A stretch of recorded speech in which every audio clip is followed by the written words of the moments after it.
தமிழை வளர்க்கிறேன்னு சொல்ல அரசியல்வாதி யாராவது ஒருத்தன் ஒரு தேவாரத்தை சொல்றானா, ஒரு 4000 திவ்ய பிரபந்தத்துல ஒரு பாட்டை சொன்னா அவன் காலில் விழுந்து கும்பிட நான் தயாரா இருக்கேன். இல்லையே, என்ன தமிழ் வளர்க்கிற? பக்தியினாலே தமிழ் வளர்ந்தது, தமிழாலே பக்தி வளர்ந்தது. இந்த ஒரு மொழி மட்டும்தான் உலகத்துல.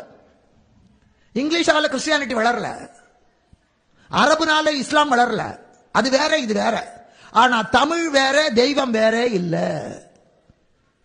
பைந்தமிழ் பின்னாலே சென்ற பச்சை பசும் கொண்டால் பெருமாளுக்கு பேரு. தமிழுக்கு பின்னால பெருமாள் போனார். இன்னைக்கு நீங்க பெருமாள் கோயில்ல இந்த பெருமாள் வந்தார்னா அவருக்கு பின்னால வேதம் சொல்லுவார்கள், முன்னாலே திவ்ய பிரபந்தம் சொல்லுவார்கள். முதல்ல தமிழ், அதுக்கு பின்னால் தான் பெருமாள். சொன்ன வண்ணம் செய்த பெருமாள் யதோக்தகாரின்னு காஞ்சிபுரத்தில் உண்டு. அங்க ஒருத்தர் இருந்தார், புலவர் திருமழிசை, அவருடைய சீடன் கணிகண்ணன்.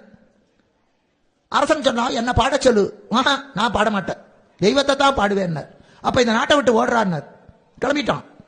அந்த கணிகண்ணன் போறான்னு சொன்னவன அவருடைய ஆச்சாரியாக இருந்தா ஆழ்வாரும் கிளம்பினார்.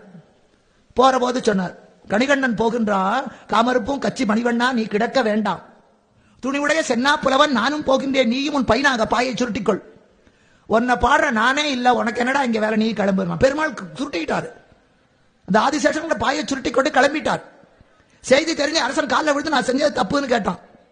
அப்ப இவர் பாடினார், அதையே கணிகண்ணன் போக்கொழிந்தான், காமருப்பும் கச்சி மணிவண்ணா நீ கிடக்க வேண்டும், துணிவுடைய சென்னா புலவன் யானும் போக்கொழிந்தே, அதனால நீயும் உன் பையனாக பாகை விரித்துக் கொள்ளலாம். பெருமாள் விரிச்சுக்கிட்டார்.